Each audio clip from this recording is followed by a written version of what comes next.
though things which seem to be improbable may sometimes happen, as somebody said, John Taleb, some time ago. Sorry for this introduction. And John will be listening to you for next 30-45 minutes, depending on your choice. And then we shall have questions which will be placed on the chat. So you are kindly asked to follow after the presentation what's written on the chat, and those who ask the questions will have a chance to read the questions. So it will be a kind of a vivid exchange of sights, voices, and questions and answers.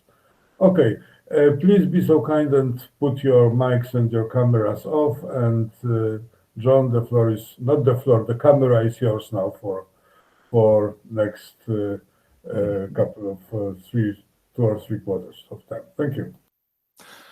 Okay, thank you very much, Grzegorz. Dzień dobry and good morning or good afternoon to everyone. I'm absolutely delighted to be invited to this EuroReg seminar. I was just saying to Agnieszka and Grzegorz how much I miss my visits to Poland and the opportunity to engage and meet face-to-face with fellow academics and those in policy or politics who are also interested in regional development, particularly in Europe. Yeah, so Grzegorz said, I think we first met in the late 1980s at Radziwiłłska. I think it was a meeting of Polish Soviet geographers, which dates it. But we have had the pleasure of working together personally and as institutional partners, EuroReg and EPRC for many, many years now.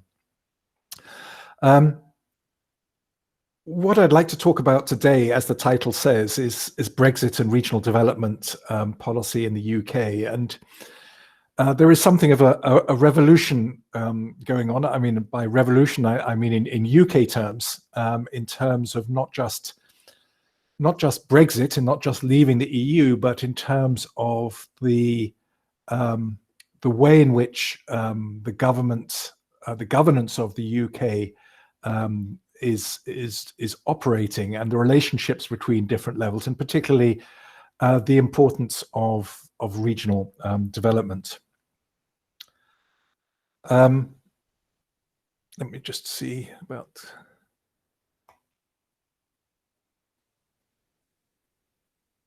Right, just as a reminder for those who don't know EPRC, it's a research centre that specialises in comparative research on regional development policies across Europe at a variety of scales. We're essentially concerned about how governments at European national, subnational scales respond to a territorial inequality, to the challenges of cohesion. The Institute has been based for over 40 years at the University of Strathclyde in Glasgow, but over the last 4 years also at the Technical University of Delft, both which you can see on the pictures there. Grzegorz Gorzelak also always claims that the sun never shines in Scotland, so I purposely picked out a picture of Scotland where the sun is shining, and we do have a blue skies. So in terms of my presentation, I'd like to say a few words firstly about Brexit in terms of this revolution, and then talk about how it's affecting regional development, and then how the policy response to those regional development challenges is evolving. It's very much still an evolving picture. We don't know what the impact of Brexit is at national scale, and certainly not subnationally, but we have some indications of how it's evolving. And of course, the picture is complicated and aggravated when one thinks about regional inequalities because of the impact of COVID. Let me start off with a few words about Brexit. And essentially, there's been a lot of furious debate over the last decade about, firstly, about the need to have a referendum on a possible Brexit, then the referendum itself, and then the consequences. And there are many, many facets to this, sort of political, economic, social, cultural, and others. But essentially, in the Brexit debates that led up to the referendum, there were essentially two competing narratives. On the one hand, those who were advocating that the UK should remain within the EU focused very heavily on the economic issues and what the implications would be for the economic future of the UK. Whereas those who are advocating that the UK leave the EU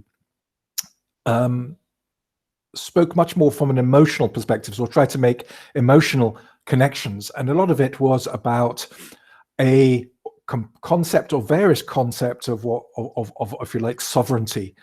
And this term, taking back control, was heard an awful lot in many different facets. That was interpreted in many, many different ways by groups and individuals, and it was rarely articulated in a way that would combine all the different factions that were advocating to leave. But essentially, it was about notions of sovereignty. Of course, especially when one's thinking about regional differences, it's useful to remind ourselves that the patterns of voting across the UK were very, very different. Scotland and Northern Ireland voted uniformly to remain, as did many of the cities across the UK, but large parts of England voted to leave.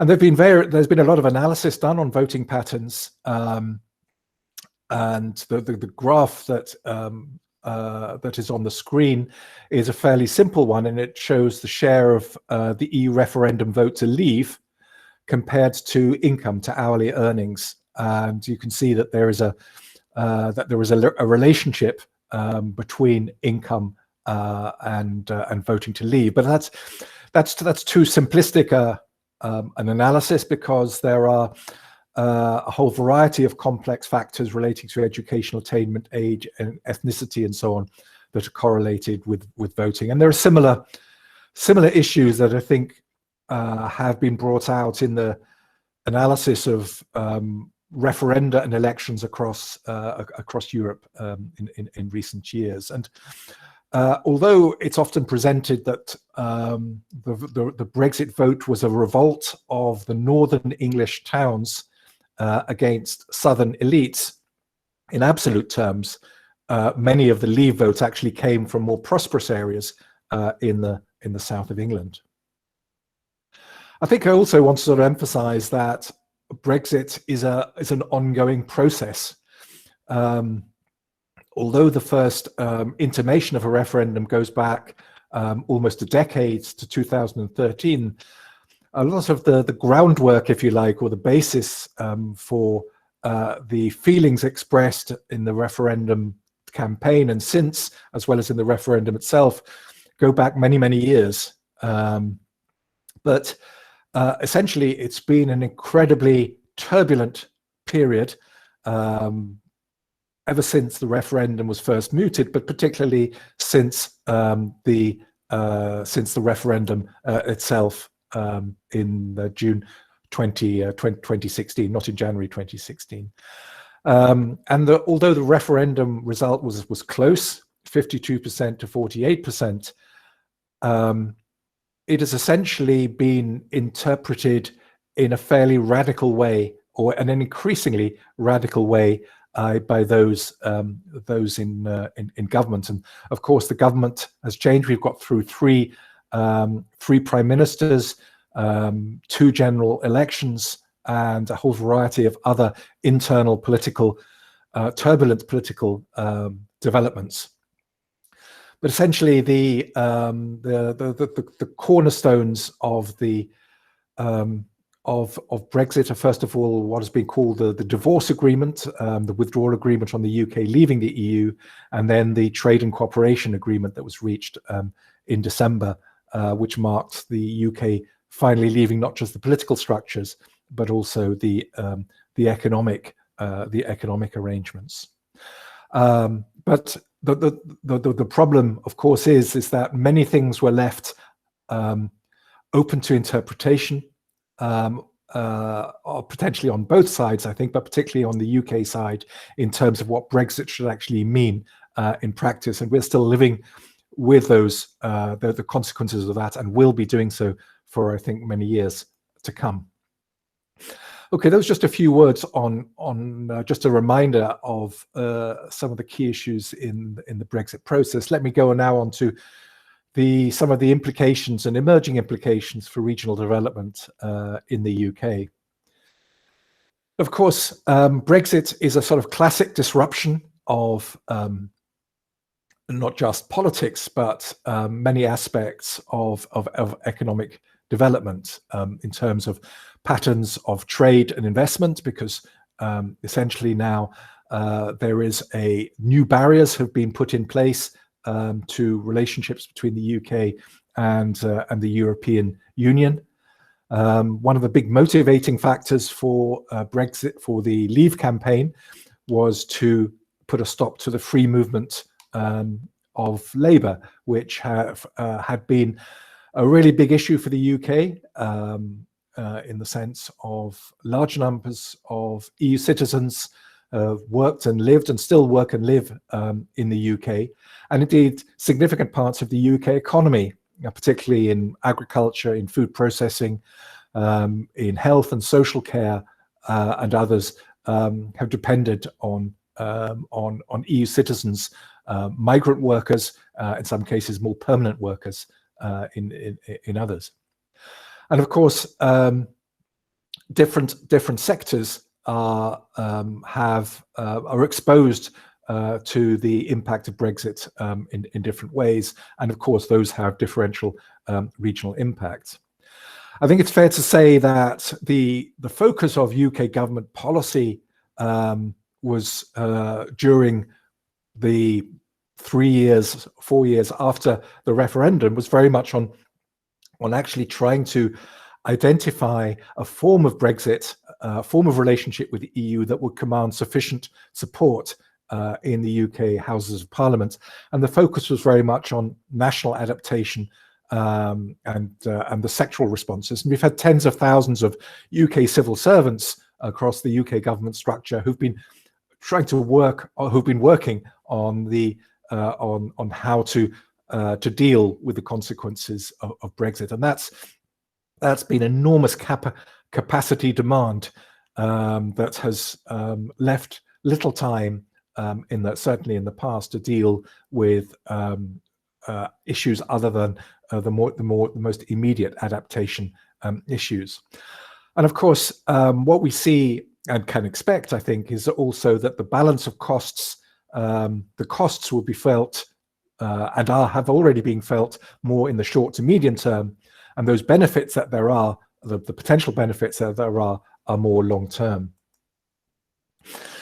One of the characteristics of the debate has been that the UK government has, UK politicians have tended to resist that there would be now downsides, that there would be negatives, and have tended to downplay what the negative impacts were. But nevertheless, the consensus of academic opinion, or the majority of academic opinion, is that the impacts, and including the regional impacts, would be negative. Now, the UK Treasury did publish an economic assessment of the impact on regional economic growth by region for different scenarios in terms of remaining in the single market, what was called a free trade agreement, although there were different definitions of that, and if there were no agreement. And even with the UK remaining in the single market, you could see an effect of 2% lower economic growth over the 15 years compared to the status quo, and that increases across different parts of the UK, particularly in Northern England and in Scotland and Wales. Now, Timo Fetzer and Shizu Wang have produced some of the latest research on the regional impacts of Brexit, but there has been a lot of research done, including some very early work that was done by Bachtler and Phil McCann already back in 2018, which were essentially coming to similar conclusions. But what Fetzer and Wang have done is to actually quantify, if you like, the real the impacts not projected, but in terms of the real world. And they find that by 2018, within 2 years of the referendum, Brexit had cost the economy at least 2% in terms of output, and particularly the work that they did was to disaggregate, to try and disaggregate the impact right down to regional and local levels. And their research saw that Brexit would exacerbate what are already large regional economic disparities across the UK. Also, what they have found, again, replicating other work, is that the areas which are more exposed to the negative economic consequences of the Brexit vote, which are those in red and those in red on this or crimson on this map, are also perhaps paradoxically those the areas which also had the higher support for Brexit. But in a sense, if one looks at these areas, these are essentially areas that were most exposed to globalization and European integration, in terms of particularly in terms of decline in manufacturing and deprivation.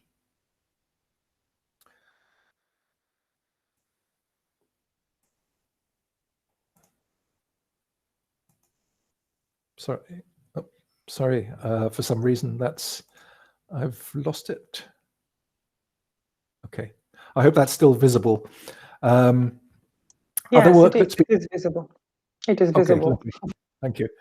Other work that's been done has looked at some of the components of the impact, and this is a study which is looking at the impact on foreign direct investment transactions, and we can see that both inflows of foreign investment transactions into the UK and foreign investment transactions out of the UK are both being affected.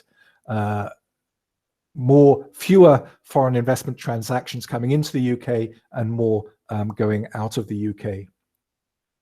And there are quite a significant differential regional effects in terms of the new foreign investment projects that are being created, and comparing the change in foreign investment projects over the 3 years before the referendum and the 3 years after the referendum show quite significant reductions. Now, in part, this will be because of uncertainty and businesses not being aware of what the relationship would be between the UK and the EU, hesitating for making new investment decisions. So there's a degree of suppressed investment as well as potential diverted investment. There are, of course, also potential regional impacts in terms of innovation. Foreign investments has been a big driver of competition, productivity, and innovation in the UK. And so with less innovation, one might anticipate that is going to be less. There is also the potential for reduced R&D investment, which we have seen, of course, but again, that's part of the suppression of investment that we that I just mentioned. On the other hand, given that there are sectors which have been reliant on migrant workers, which are not able to come in the same numbers to the UK, or not willing to come to the UK in the same numbers, could well be a spur to greater productivity instead of relying on lower labour costs. And of course, we've seen a relocation of some EU agencies, which have been associated with each of clusters as with the European Medicines Agency, with clusters of R&D. And of course, migrant workers from other parts of the EU have been an important contributor in terms of knowledge and talent, which is being lost. The UK has also been an important partner in Horizon Europe and in Horizon 2020. And although the UK will remain an associate member, it's questionable whether it will be able to benefit from not just the funding, but particularly the networks that are associated with our EU R&D networks. And then, of course, an important issue is the loss of EU cohesion policy and the loss of access to structural funds. And it's quite interesting to look back at the important role that that structural funds have played in the UK over the period from 1975, when the European Regional Development Fund first came into being. Indeed, at one stage, the UK was one of the largest beneficiary countries, with over 25% of what was then European Community funding for cohesion policy, and particularly Scotland was, I think, the third largest regional recipient.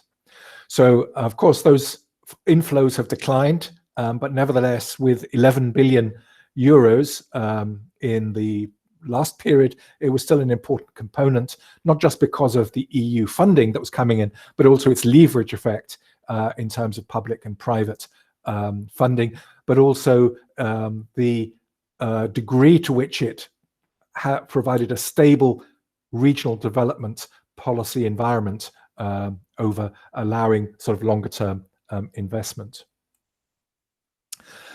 Some modeling which EPRC has done, but also the Conference of Peripheral and Maritime Regions have done, showed that because of the relative performance of UK regions in an EU context, it would have potentially been eligible for an increase of over a fifth in cohesion policy funding. And this was calculated before Next Generation EU and the additional COVID recovery funding. And so, there was a projected significant increase in that funding, which has been foregone. And this has been part of the debate about a replacement regional policy.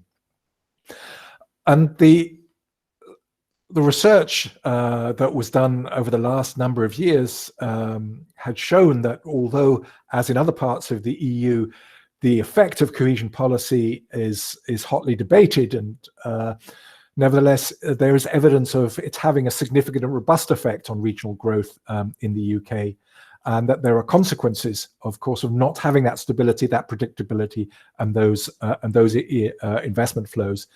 And crucially, there is the loss of the potential loss of the added value in terms of strategic planning, partnership, and other principles of EU cohesion policy.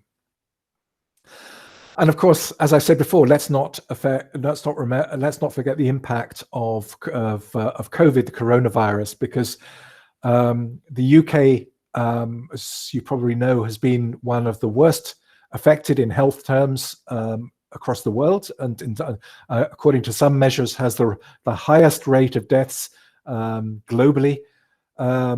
And that there is a relationship that we can see across many countries of health impacts and economic impacts. And the UK has been most affected in economic performance league tables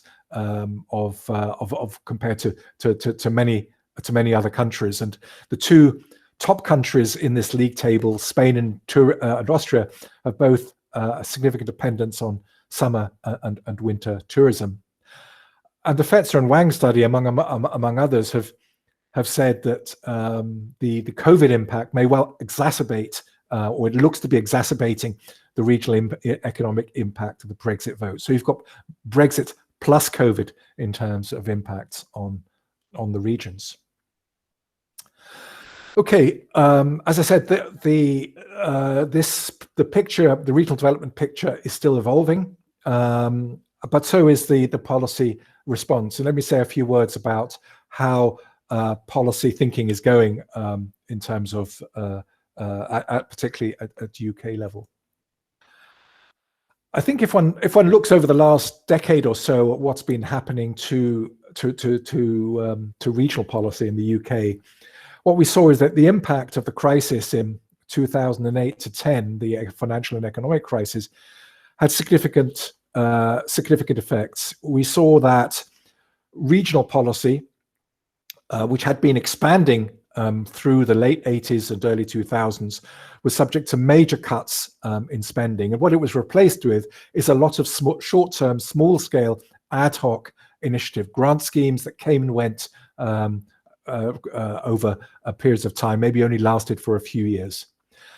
And a lot of the structures that had been built up, regional development agencies, regional government offices, regional strategic observatories, regional plans, regional strategies, these were essentially disbanded and cut back.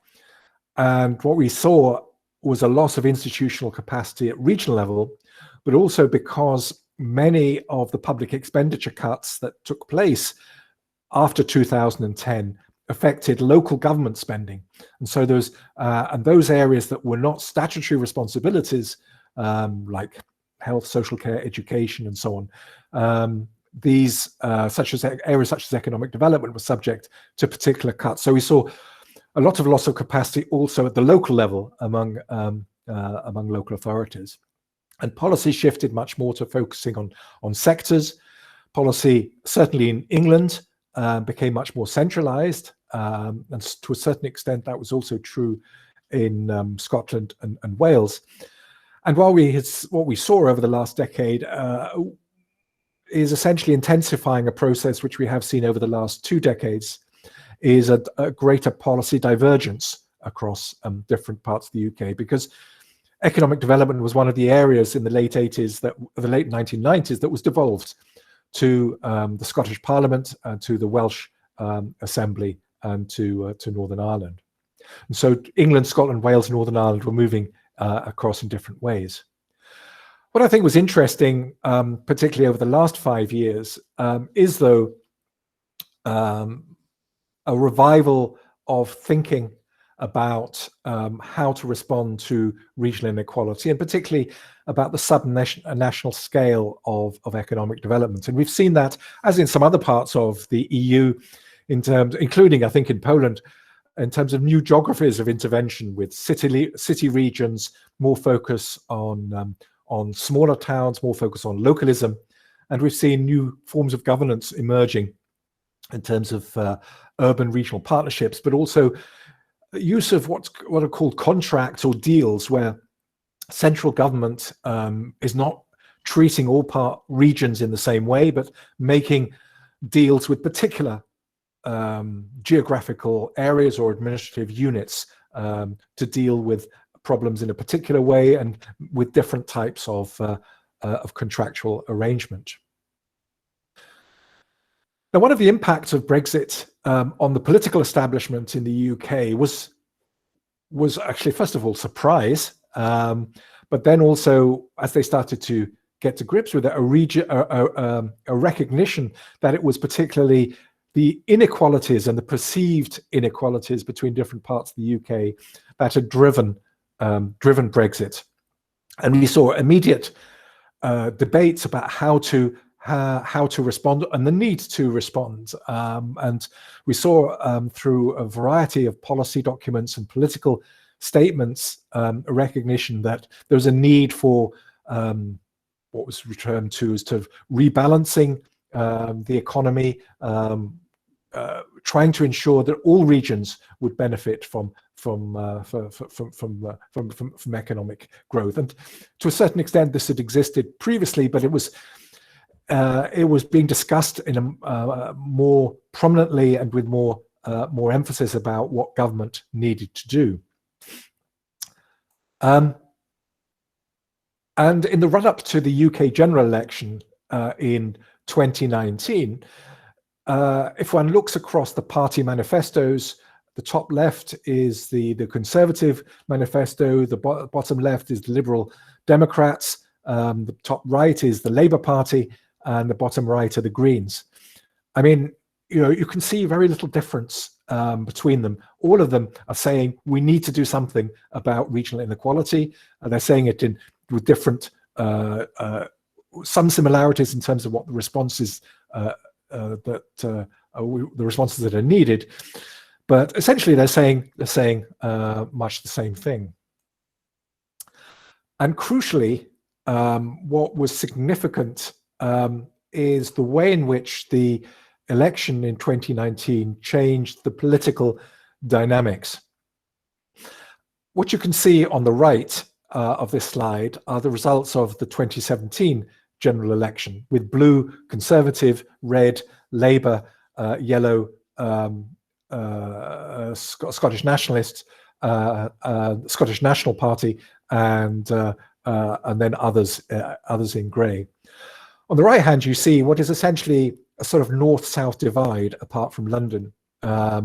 So essentially, the Conservative Party was strongest in the south and the south of England, southwest, southeast, and the Midlands. Excuse me. But the further north you go, the stronger was the presence of the dominance of the Labour Party. And indeed, this band of Labour Party seats, the red ones, the reds across the northern England was referred to as the red wall. That whatever happened, this red wall would stay Labour. But something remarkable happened in the general election of 2019 was that the red wall broke, and you can see the degree of Conservative Party penetration into Northern England, and indeed it's referred to sometimes now as a blue wall. And these were very much seats that had voted to leave, and the mantra of Boris Johnson, who'd become Prime Minister by this time, "Get Brexit done," had significant appeal. And so his 80-seat majority in the UK House of Commons is significantly attributed to the new members of Parliament coming in from these seats. And of course, these are members of Parliament that are pushing Boris Johnson very strongly to put much greater emphasis on regional inequality, particularly for the benefit of the north of England.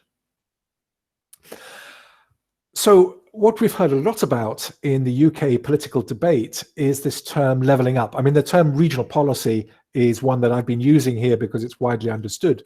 But essentially, in the UK political debate, the UK government is particularly using the term and the policy objective of levelling up, which has never been entirely clear what it means, but it has a sort of resonance of essentially wanting to address something about inequality, and it allows people to interpret it and define it in different ways. I think we're starting to get more clarity since the announcements that have been made earlier this month with the presentation of the UK budget and a whole series of policy documents and policy announcements that have been made. And what one can see from that is essentially four main policy objectives for UK regional policy going forward. The first is regeneration of struggling towns. And this plays to the argument that there are many areas outside the metropolitan areas, outside the bigger cities, that have really suffered over in the post-industrial phase of the last 25 years, 30 years, and which have lost identity. They've lost major sources of employment that they, particularly also with the move to online retailing, they've lost they've lost, if you like, the economic drivers of their town centres, and also in terms of their appearance, they've suffered from environmental decay. So one focus of policy is the regeneration of towns.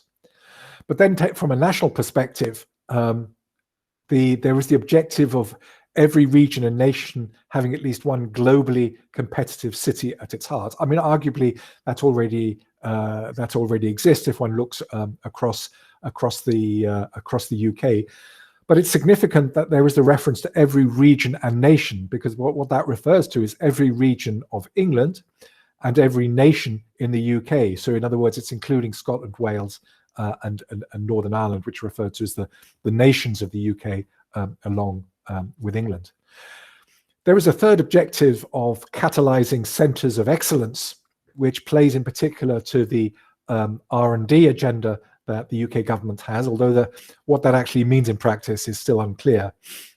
And lastly, it has a very explicit objective of strengthening the union, and this is reacting to the growing dominance of the Scottish National Party in Scotland, and also to a certain extent some growth in independence feeling in Wales, although it's still in the minority, and also the implications for Northern Ireland, which, given its peculiar status under the agreement with the EU, may well see a referendum on unification with the Republic of Ireland.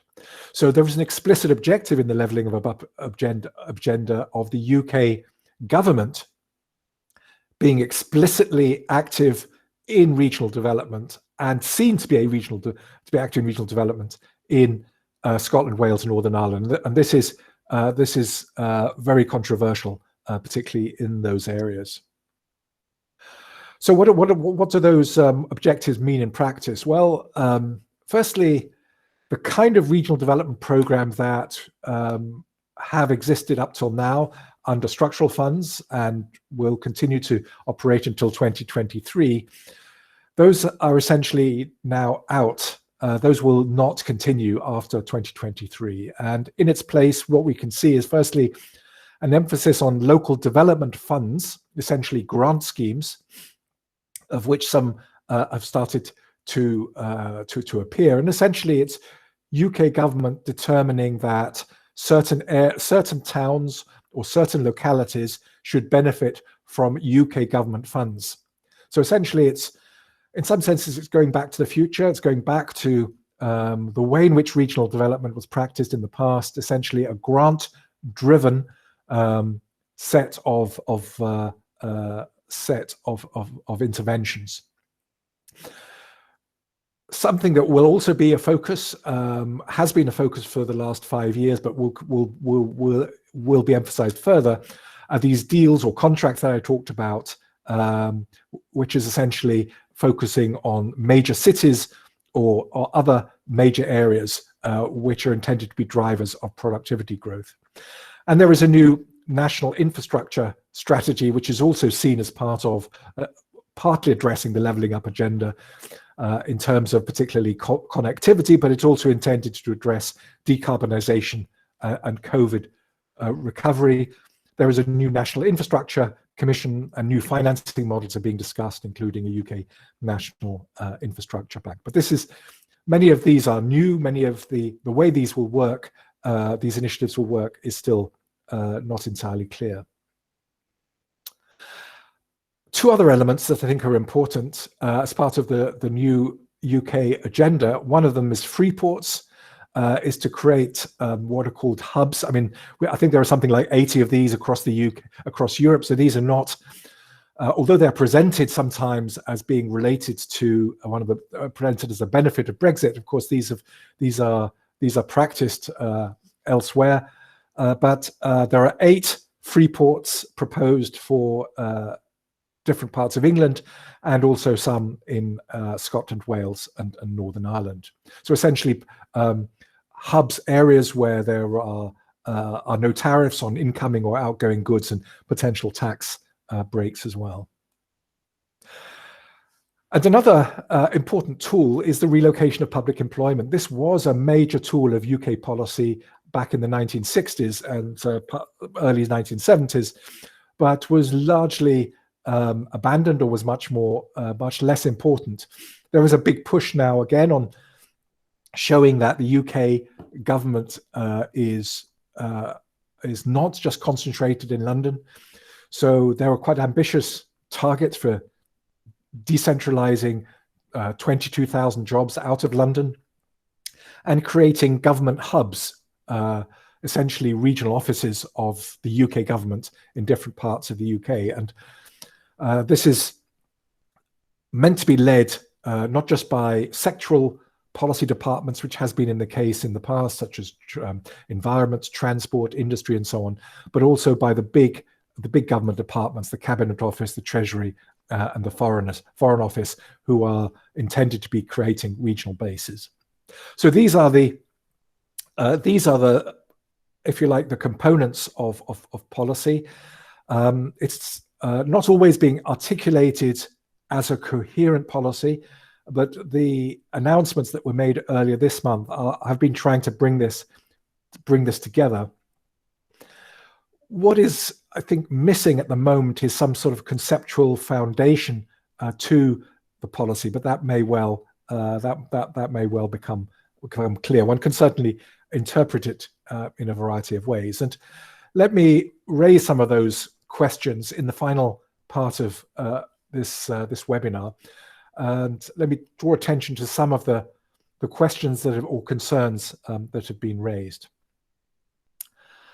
I think the first question relates to the relationship between political rhetoric and reality, because over the last 2 decades, we've seen successive governments talk about the imperative of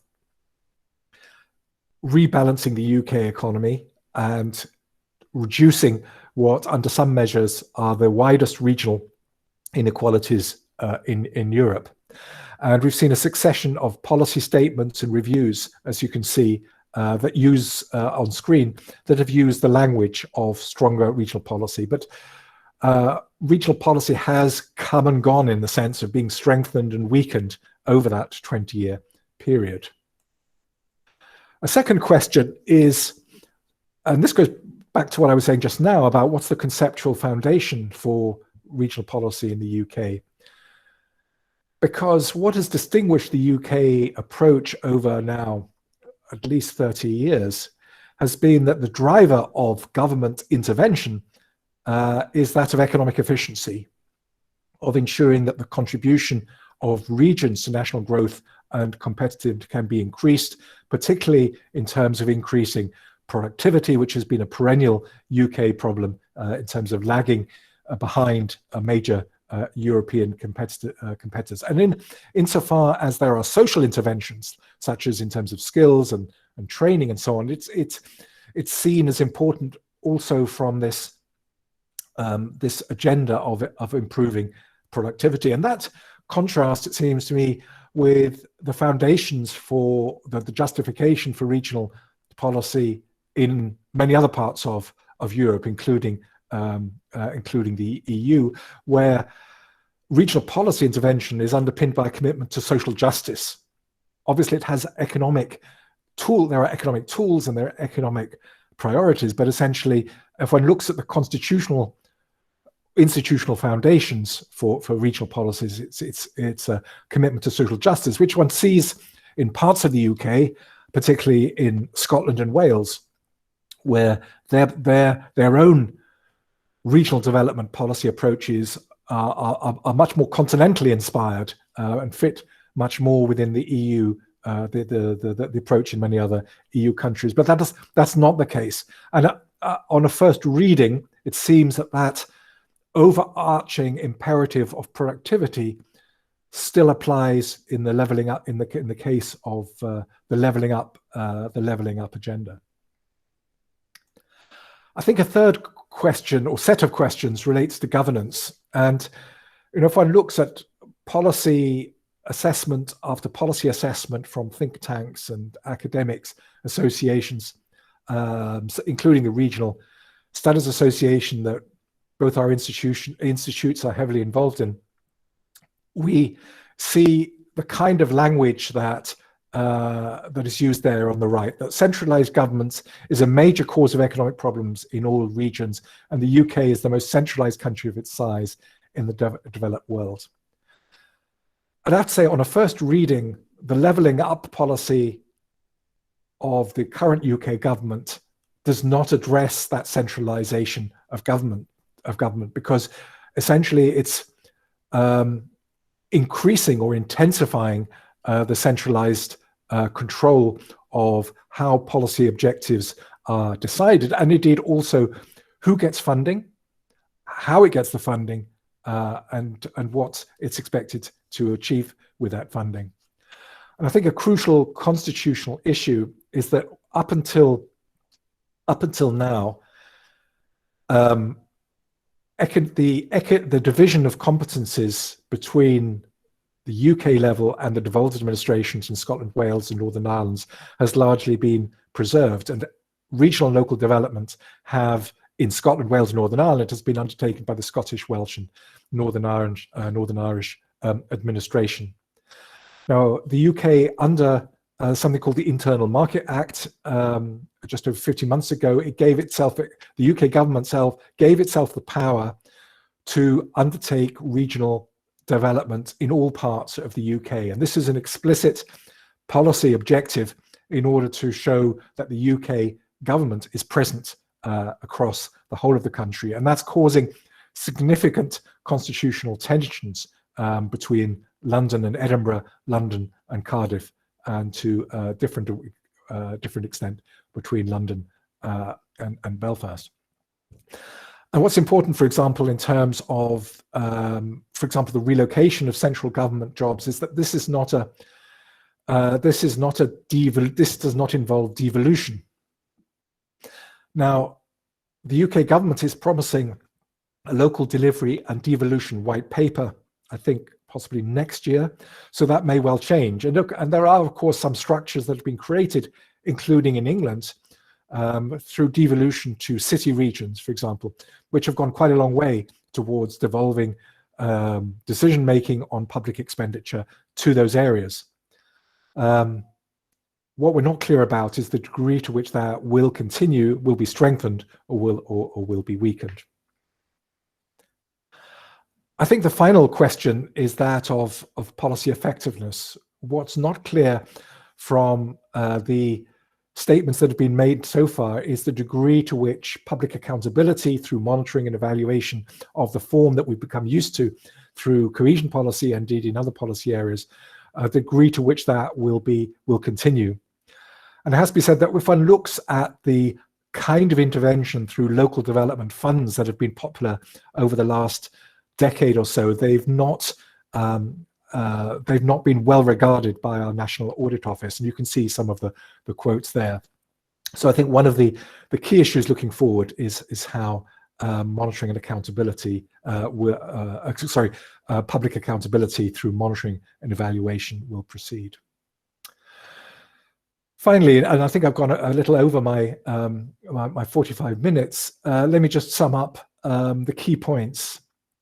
First of all, the importance of regional policy, of levelling up, is nothing new. The UK has wide regional disparities and concentrations of regional socioeconomic disadvantage whose origin goes back 30 years. One looks at the areas which were dependent on steel jobs, coal jobs, shipbuilding jobs, engineering jobs that have lost those jobs. They are still the areas suffering significant socioeconomic disadvantage. The work that's been done so far indicates that those disparities are likely to be exacerbated by both Brexit and by COVID. So there is an additional challenge for government. Nevertheless, having said that, regional imbalance is now getting a high political profile, probably higher than it has in decades. And there is a serious and ambitious attempt in terms of the policy objectives that's been set out to addressing that through this phrase of levelling up. It is, though, thus far very much a top-down policy approach, that although the language of place-based policy is used, as yet we're not seeing that is being followed through in the way that it's commonly used across Europe. And related to that, the future of UK subnational governments, how will structures at in the devolved administrations of Scotland, Wales, and Northern Ireland? How will the devolved structures in the city regions, the devolved structures at local level across the EU, how will they be involved in these new governance structures that are emerging? Thank you very much indeed. Thank you, John. Thank you. We should now open the online floor to your questions. Please put the questions on. I'm trying to change this on the chat, and the questions will be then read by you, and John will hopefully or surely answer the questions.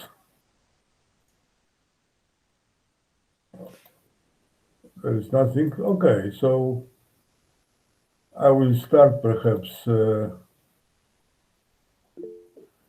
are two comments of mine and two questions. Okay. Grzegorz, could you read those questions or just ask them? Because sure, please. I forgot what I was saying. Yeah. Well, the comment is that it's kind of a paradox that there is a negative correlation between the support and the losses. So those who would lose the most would be voted in the most massive way. So there is a role of knowledge and education in making political decisions. We have the same exactly in Poland, when the less educated are voting perhaps for something which is negative for them and for the whole of the country. And the second comment is that there is always a wide gap between the doctrine and the policies that are voiced and the real outcomes and the real performance of authorities. We have been observing this in Poland for several decades. So there are two questions. How about losing common agricultural policy? Was it important for particular regions and for particular owners of land? I'm joking about the royal family. And the second is that according to the policies which were formulated, the losing regions would be gaining after Brexit. So the Brexit seemed to trigger some kind of active regional policy. But according to comment 2, it's not going to be the case, because the policies will be conducted as usual, and there will be a gap between formal policy and real policy. So what's your reaction to the comments, perhaps, and the questions? Thank you. Okay, thank you very much for those comments and questions. I think there's a whole genre of Brexit studies that will continue for the next 20 years in terms of analyzing the causes and consequences of Brexit. I think there are a couple of historical factors that are important. The first is that because of the historical experience of the UK compared to other European countries, there was much less emotional attachment to the importance of integration and cooperation in Europe than elsewhere. Secondly, I think the UK has often felt somewhat disconnected from the EU. Partly that's because of its traditional links globally to the US and to the Commonwealth countries, but also if one sees in daily life that education about how the EU works was not a high priority, was not covered in the same way that it was covered, that I've seen in German or French schools, and potentially I'm not sure about Poland. For certainly the last 10, 15 years, it was not seen as something important for civil servants, for example. The media reporting was almost uniformly hostile to the EU, driven in part by Boris Johnson when he was a journalist, and the EU became seen as something predominantly negative in many people's eyes because of its sort of perceived infringements on sovereignty. Some are real, some imagined.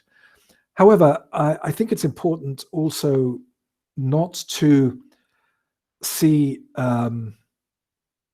Brexit as a result of poor education. I think there was certainly a factor of poor education in terms of the EU, but I think there was a very real perception that the EU has not been positive for those communities who voted against the EU. Now, voted to leave. Now, partly that was because of the consequences of austerity policies that hit the UK, that hit areas in the north of England very, very hard. Decisions made by the UK government. But what people saw was that the loss of jobs was due to globalization, was due to, and in their eyes, European integration was part of that globalization. What they saw was, in some cases, competition for jobs and housing from people moving from other parts of the EU. They saw the identity of their towns changing, if you like, and there was an increasing disconnect culturally between different parts of the UK. And those campaigning to leave the UK very cleverly brought all those together in some quite simple narratives. But at its heart, I think people felt that they were being ignored, they were being bypassed by developments. And when people talked about the benefits of European integration, they were not necessarily ones that they could identify. Specifically on the Common Agricultural Policy, that's an interesting one because prior to the election, prior to the referendum, farmers were promised that they would not lose out. Fishermen were promised that they would not lose out, that they would get replacement funding, and that there would be a replacement for the, in inverted commas, hated Common Agricultural Policy. In practice, that's not turned out to be the case. The UK government has explicitly said that it's not going to provide compensatory funding to the same extent as the Common Agricultural Policy, and indeed will be directing subsidies through other policy objectives. And we've seen that in the fishing communities that the stated benefits have so far certainly not been realized, and indeed there are significant disadvantages, particularly for some sectors like shellfish. In terms of Robert Bench's question about the pandemic accelerating decentralizing jobs from London, that's an interesting question, because there is certainly a lot of debate about the future of cities and the future of city centres in the UK now that people have got used to working from home within their communities. Do they still want to travel in some cases for an hour, 2 hours, in London's case for 3 hours every day to get to work, and then the same coming back? And certainly some, major financial institutions or other major employers have already said to their employees that they're not going back to having all their employees in big offices, expensive offices in city centres, and that they're going to be relying on virtual working for at least some of their activities.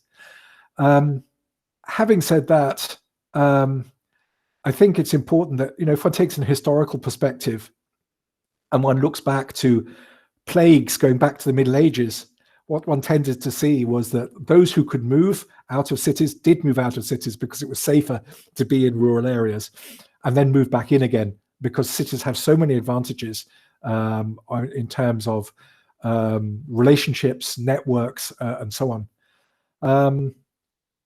But I think it's a really, really interesting question, and indeed there is some speculation as well as to whether there will be real opportunities for secondary towns, secondary centres, suburban centres, and so on in the future, because we will not go back in the same way to the kind of concentration of agglomeration. Maybe Piotr will ask the question. Mr. Piotr Miszczuk, our student. Piotr, can you read the question, please? Sure, thank you. So the UK has for long been the primary choice for Polish students, but quite recently I've seen a shift towards the Netherlands, Denmark, and I would like to ask you, do you think that it's part of some greater trend, or it's, and will this trend, if it does exist, will it affect all the universities in the UK or just the smaller ones, because Oxbridge and London universities will get through somehow? So basically that's my question. Thank you. Yeah, that's a good question as well. I chair the Strathclyde University's Brexit advisory group, and we're particularly concerned that the fee structure for EU students, the preferential fee structure for EU students that has benefited the UK up till now will disadvantage universities. I think you're right that those universities which are internationally known either as university as a whole or for particular disciplines, that they will continue to attract students.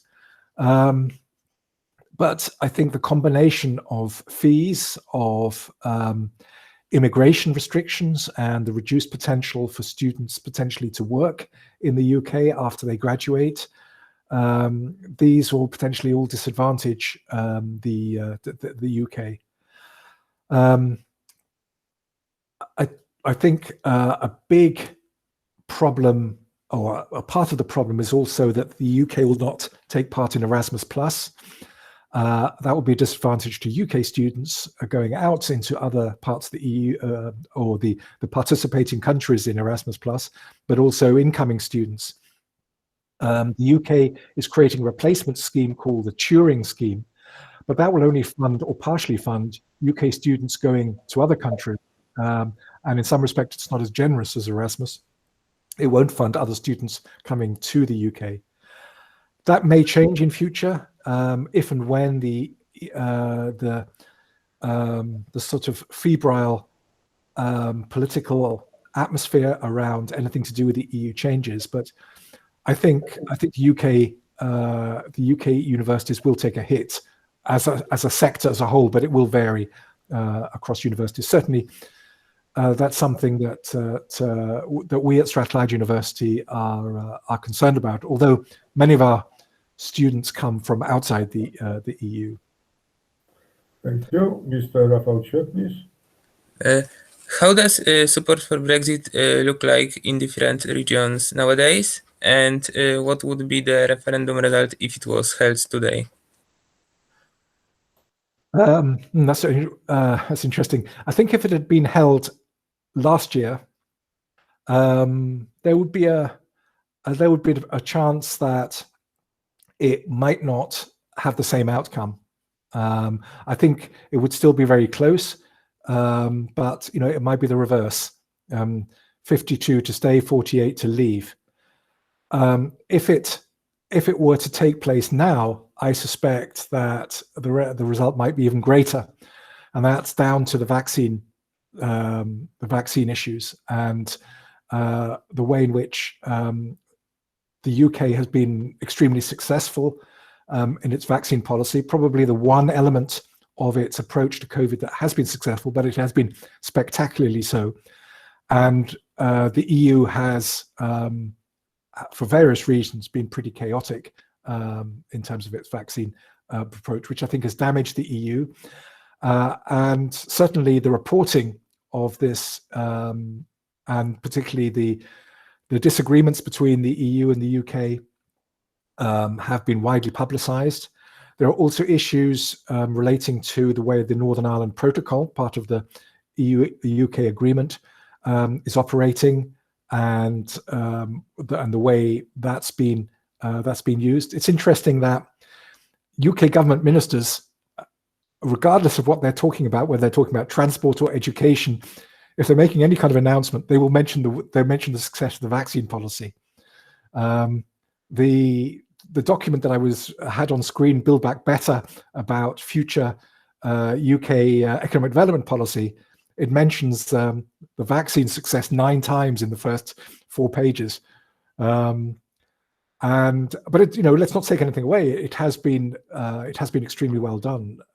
So I think that would affect people's perceptions, and I suspect the referendum result might well be greater vote to leave than to remain. I mean, of course, it would be about rejoining, not about staying. And of course, things have moved on, and the UK wouldn't necessarily be joining under the same conditions as it had previously. Thank you. That's leading to the question of Professor Niżnik, who is on the second accession referendum. Professor Niżnik, please. Yeah, in fact, this is a follow-up to the earlier question, because it seems that also this new UK regional policy would be easier for the UK being in the EU. So when you think UK may apply for the accession to the EU? Yeah, I can't see it being within a generation. If it does, the best I would hope for is that over time, not necessarily under this government, but under future governments, that there would be attempts made to remove more of the barriers that have been created, and that there will be an improved economic, political, and social, cultural relationship than there is now. In fact, many people thought that once we got the agreement out of the way at just the end of last year, that then there would be an opportunity to start rebuilding. Some commentators now say actually that was the high point, and things are going to go downhill for a while because there'll be greater antagonism. And inevitably, political relationships, business relationships, social, cultural relationships, they will change. So I think the best from the UK side one could hope for in the next, let's say, 10 years, 15 years, is a sort of is some kind of reduction of some barriers. I think the other question, though, is what happens to the EU, and whether some sort of multi-speed EU emerges that, in response to the tensions that there are and have been for some time within the EU, different views on how the EU should develop. And of course, we already have Eurozone and non-Eurozone countries. If there is some sort of multi-speed Europe with an outer ring that is sufficiently accommodating to say that Norway and Switzerland would join, maybe Iceland, I think that might change the dynamic and potentially allow the UK to join. But as I said, it's difficult to see that happening within a generation. But just on the first part of your question, I don't think anything that the UK has introduced so far under its regional policy would not be possible under as a member of the EU. So this is a post-Brexit regional policy, but it could have been accommodated within the EU. Okay, thank you. Mrs. Czajkowska, please. Alicja Czajkowska. Okay, I think my questions are similar to some of the previous ones, but I was wondering if Brexit is still perceived in general in a predominantly positive way. And the second question was, what most likely the best strategy for leveling up? Yes, I think on the first one, I think if we didn't have COVID, then the media would be full of the problems of for different sectors, for different manufacturing sectors, for different primary sectors, for services like financial services and creative sectors, and there would be much more attention being paid to the problems. I mean, I think the figures, I don't have the figures in my mind, but the figures for January was that UK trade, UK exports to Germany were down 56%, or sorry, German imports from the UK were down 56%, and exports to the UK were down 25%. I mean, there were particular, those figures might not be exactly correct, but they're in that order of magnitude. And I mean, January's might have been a particularly exceptional period, but there are some really, really important, potentially structural as well as short-term changes that have been going on, and there will be much more attention to that. But now everything's dominated by COVID, and any references to Brexit are linked to the success of the UK and its vaccine policy, and not being part of the EU's vaccine policy. But I think we've got to wait a while to see how people are judging Brexit. Yeah. Sorry, there was also a question about what's the best strategy for leveling up. I think there are some good things in what the UK has proposed in its regional policy, but I think it's lost some really serious advantages that the EU cohesion policy framework provided, particularly that of stability, of a commitment to multi-level governance, commitment to accountability, and not least the opportunity to work with others in terms of knowledge sharing and so on. Not that there are, of course, there are disadvantages with cohesion policy, which we've talked about and talked about a lot. But that maybe comes on to Piotr Zuba's question. Yes, John, because it is very much connected with the last one, because my question is about to what extent the cohesion policy, EU cohesion policy as such, it was a subject of the discussion during the time of Brexit, and to what extent was, I don't know, accused of being blamed for being ineffective in terms of addressing those disparities, which are now growing everywhere in Europe. Was it the case that this policy was somehow involved in the discussion about Brexit? And can you say something about this? Yeah, I think on the Remain side, cohesion policy was played up as being an important benefit, and that regions would potentially lose funding. Now, the answer to that from the Leave side was that we can replace this funding. It's okay. It's not a problem, and we will replace that funding. But I think it was less that it was ineffective and more that it was presented as being inefficient. And if you look at UK policy documents now talking about post-Brexit policy, they refer to bureaucracy, complexity as being the disadvantages of structural funds.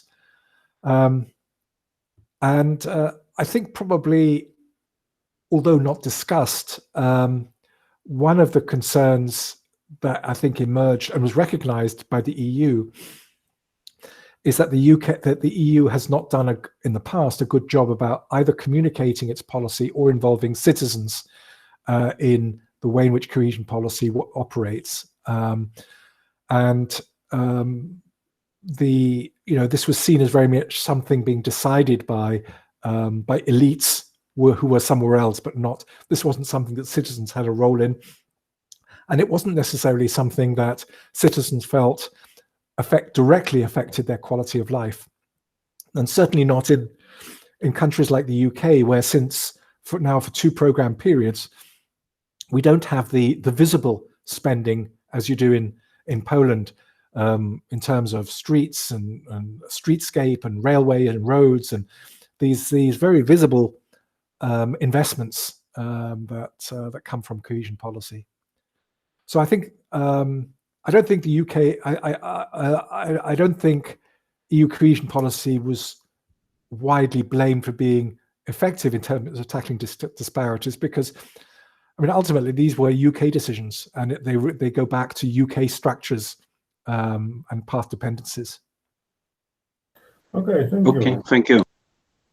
Mrs. Miguel-Skarbska, please. Yes, you said that productivity and not social justice seem to be new paradigm of regional policy in the UK. But how this is framed in Agenda 2030 in sustainable development goals, it seems a challenge to combine those 2 discourses in one policy. Yes, that's a good question. I mean, the sustainable development goals I don't think are mentioned in any of the policy documents that I've seen relating to the new regional policy. However, what they do talk about is a greener approach to economic development, and I think that's partly connected to the fact that the UK is hosting COP26 this year and has to be seen to have the language. But you know, and the UK has made some good progress, particularly in terms of renewable energy generation over the last 10 to 15 years. But there is still a huge gap, which I don't think the UK government has tried, or insofar it has tried, has been successful in getting people to realize what the implications are for life and work. To take a minor example, during the COVID crisis, there was a lot of people were enjoying being able to go out onto the streets because there was less traffic, fewer cars, and so on. And the UK government and the other governments in the UK provided funding to create cycle paths and more accessible paths to sort of get people away from driving. And there's been a huge backlash in the media about that, and in politics, and indeed among people. And I think the debates are still very disconnected. So there's a discussion about we need to generate more of our power not from fossil fuels, from non-fossil fuels. But the fact what that's going to mean for the way in which how people heat their homes, there isn't a proper connection made with that, or indeed where people choose to live, where people choose to work. The cost of electric vehicles is still prohibitive. The fact that there might be charges for road usage. The way in which we go about having a circular economy. These are huge questions that are not being discussed. And that's just dealing with the sort of climate change aspect in the Sustainable Development Goals. There are many other elements where one can see certain things that are being done that align with those goals, but not in an overarching way. Thank you. And the next question of Ola Ćwik relates to the previous one. That's true. Thank you. So I have a couple of questions, and the first one is related to what you just said and the previous question. And My question is, what is your opinion on the viability of the Dasgupta review and the economics of biodiversity? And does the UK have a potential to lead and encourage other governments to go this way? And just very, very quickly, the second question is, will Northern Ireland stand to benefit more from being a bridge between the EU and UK? Yeah, I have to say on the biodiversity one, I don't know. I mean, in the run-up to the referendum and immediately thereafter, there was a lot of talk about the UK being able to be much more proactive in terms of biodiversity, and that it could use replacement for the common agricultural policy to be a leader in this. But the steps that have been taken so far are not encouraging. And partly that's associated with the UK's ambitions for trade, and what kind of restrictions there may be in terms of production. But I have to say I don't know. I really wouldn't know the answer to that question. The UK likes to talk itself in almost every field as becoming being global Britain and becoming a global leader. Whatever you happen to name, but I think it's going to have to make some hard choices as you go forward. On Northern Ireland, that's a good question, because theoretically Northern Ireland should be able to benefit as from being within the UK single market or the UK internal market and being part of the EU single market.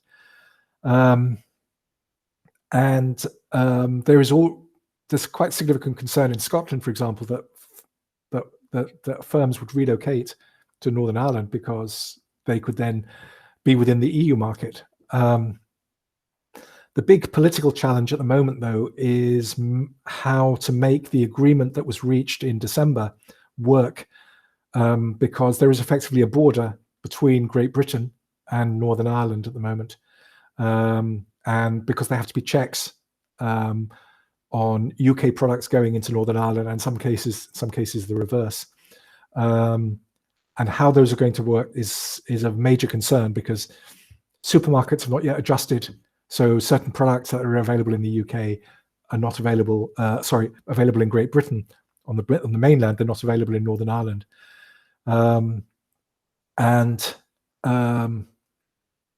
Within 4 years, the Northern Irish population have to vote on whether they will continue with the Northern Ireland UK arrangement, GB arrangements, the Northern Ireland Protocol. So it's a question of how people perceive the economic benefits and gains. And of course, politically, it's become a dividing line between those so-called unionists, the unionist parties, who are looking to, who are seriously concerned about the threats to the union of Great Britain and Northern Ireland. And of course, the opposition part, the nationalist parties in Northern Ireland, who see that there's a real potential of unification within the next 20 years with the Republic. Thank you. Olga Mlińska. Thank you, John, for excellent presentation and for such panoramic view on the Brexit and how it affects regional development and policies. I have a question related to the length, because EU policies and funding are functioning on the long period, 7 years. So you have predictability, you have opportunity to integrate your feedback loops and do that midterm evaluation, etc. UK government has a tendency of slogans, banners, policies, and messages changing every 2 to 3 years. So with the creation of these funds, as you explained, which are centrally driven, so assume we would have the same type of projects, but funded from UK, but they would be operating on this absolutely like short-termist frameworks. So what would you expect, how it will influence efficiency of those projects and the quality of their results, and as well whether at all it will be possible in the future to evaluate their long-term impact? Thank you. Okay, I think you've answered your question, Olga. No, seriously, I mean, politicians everywhere, and I suppose particularly in the UK, they like to announce things regularly. And having a 7-year program is not helpful because you have the situation at the beginning where you allocate the funding, and then of course you can open the projects as they come. But you know, creating new schemes has been the story of the last decade.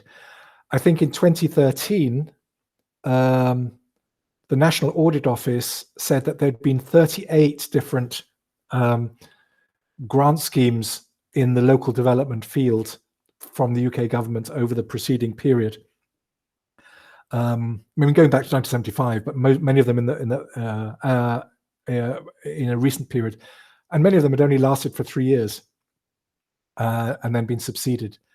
And many of them were set up in a rush.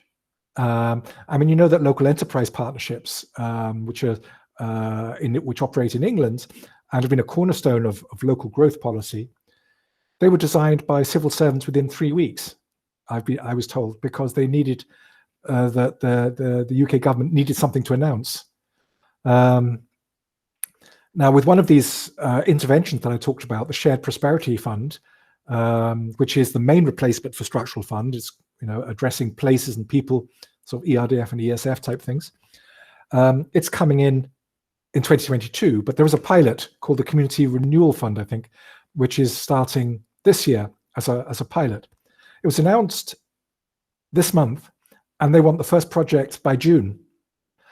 Now, this is, and essentially they're asking local authorities to apply. And so, you're essentially going to get what are called shovel-ready projects. These aren't projects that are going to be considered, that are going to be consulted on, that are going to be strategic. These are going to be things, what can we deliver that can get the spending by the end of March next year? The other issue is that, which I'm concerned about, is not just efficiency and accountability, but it's also politicization, because the way in which some of these funds are being designed is with preferential allocation to the constituencies of the governing party, of the Conservative government. And it's under one of the funds, applications need to demonstrate local democratic support, but that local democratic support is demonstrated by the Member of Parliament providing his or her support. So I have some serious concerns about how this is going to work out. Thank you, John. Thank you for all your presentation and for the answers.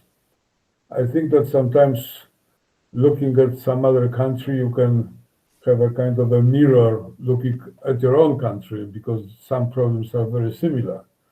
The role of populist government, the role of policy and discrepancy between real policy and the doctrine or the voiced policy. So we can see that we are not that unique, and what's happening in the UK may be also to some extent happening in Poland and vice versa. Thank you, John. Thanks all the participants. And I hope, John, that we'll have some opportunities and chances to talk in the future, in the near future, not only via the mics and cameras, but in person. I hope for this, and I long for this, as you were saying. Thank you very much. I wish success to the Holy PRC and to you and to all the participants. Olga, it was nice meeting you, because Olga is sitting somewhere in London and we don't have chances to meet in person. Thanks a lot. Thanks a lot. Agnieszka, I want to say something? What can I say? I'm so happy to see Olga and John, of course, but there are not many opportunities to see each other nowadays. Thank you a lot. Okay, thanks a lot, all to you. Okay. Take care. Thank John, you. It's been really interesting.